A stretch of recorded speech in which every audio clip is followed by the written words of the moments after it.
प्रभुंक महत् नामर धन्यवाद हेउ। वाक्य शुणुथिबा प्रभुंकर प्रिय लोक माननकु प्रभु जीशु ख्रीष्टंक बहुमूल्य नाम रे नमस्कार। आसंतु आजी पिता परमेश्वरंक पवित्र धर्मशास्त्र रु पठन करिबा। अतएव ईश्वरंक बलवंत हस्त तले आपणा आपणा को नत कर, जेपरि से तुम्भ माननकु यथा समय रे उन्नत करिबे।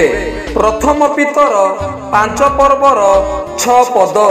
वाक्य बुझिया पाई और वाक्यर कार्यकारी हेबा पाई प्रत्येकंकु प्रभु साहाय्य करंतु।